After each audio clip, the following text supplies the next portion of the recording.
মহাভারতের যুদ্ধে অভিমন্যুর মৃত্যুর আগ মুহূর্তে মহারথী কর্ণ অভিমন্যুর কানে ঠিক কি বলেছিলেন? মাত্র ১৬ বছর বয়সে অভিমন্যু কৌরবদের প্রখ্যাত মহারথীদের কতবার পরাজিত করেছিলেন, আর কেন তিনি মাত্র ১৬ বছরই এই পৃথিবীতে থাকার জন্য জন্মেছিলেন? নমস্কার দর্শকবৃন্দ, আমাদের চ্যানেলের আরেকটি নতুন ভিডিওতে আপনাদের স্বাগত জানাই। অভিমন্যু ছিলেন মহাভারতের একজন অসাধারণ বীর যোদ্ধা। অনেক পরাক্রমশালী যোদ্ধাদের ভিড়ে তার নাম উজ্জ্বল হয়ে আছে।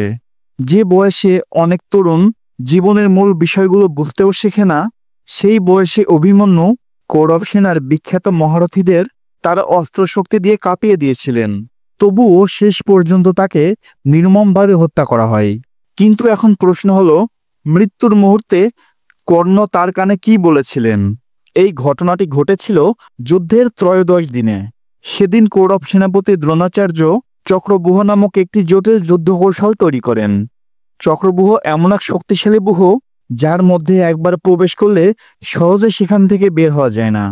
এই চক্রব্যূহ ব্যবহারের পাশাপাশি কৌরবেরা একটি ষড়যন্ত্রও করেছিল। তাদের পরিকল্পনা ছিল অভিমন্যুকে চক্রব্যূহে আটকে রেখে চারদিক থেকে আক্রমণ করে হত্যা করা।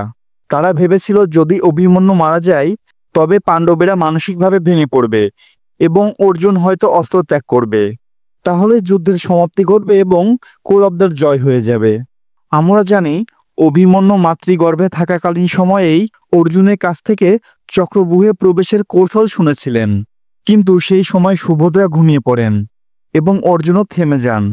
সেজন্য অভিমন্যু চক্রব্যূহে প্রবেশের কৌশল শিখেছিলেন, কিন্তু সেখান থেকে বের হওয়ার কৌশলটি শুনতে পারেননি। অভিমন্যু যখন চক্রব্যূহে প্রবেশ করেন তখন তিনি দ্রোণাচার্য, ভীষ্ম, দুর্যোধন, দুঃশাসন, মহারথী কর্ণ এবং শকুনির মতো যোদ্ধাদের একে একে পরাজিত করেন। চক্রব্যূহের ভিতরে তিনি যেন তাণ্ডব শুরু করে দেন।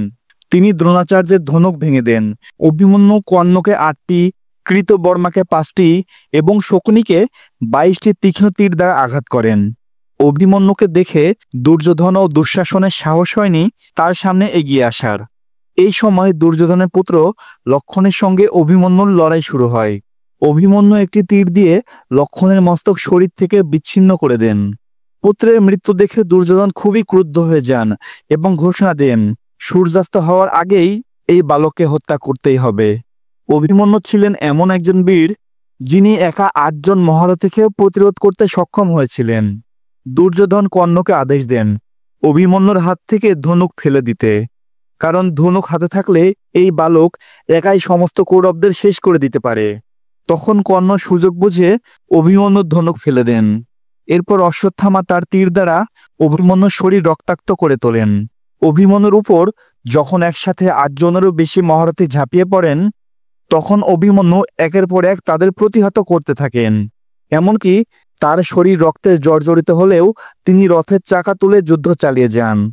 ঠিক এই সময় মহারথী কর্ণ তার সামনে আসেন এবং বলেন, হে বীর অভিমন্যু, পৃথিবীর শ্রেষ্ঠ ধনুর্ধরের উপাধি নেওয়ার জন্য আমি আর অর্জুন প্রাণপণ চেষ্টা করছি, কিন্তু আজকে তোমার এই বীরত্বের পর থেকে পৃথিবীর শ্রেষ্ঠ ধনুর্ধরের উপাধি না অর্জুন প্রাপ্ত হবে না আমি প্রাপ্ত হব। সেই সম্মান তুমি আমাদের কাছ থেকে ছিনিয়ে নিয়েছ। একদিন সারা পৃথিবী বলবে একদল মহারথী মিলে একক একজন বালককে হত্যা করেছে। এখন সময় হয়েছে পুত্র, তুমি স্বর্গমুখে যাত্রা শুরু করো। এই কথাগুলো বলেই কর্ণ অভিমন্যুকে বধ করেন এবং তাকে পীড়ামুক্ত করেন। এইভাবেই মাত্র ১৬ বছর বয়সে অভিমন্যু একাই কৌরবদের ৮ জন মহারথীকে পরাজিত করেছিলেন।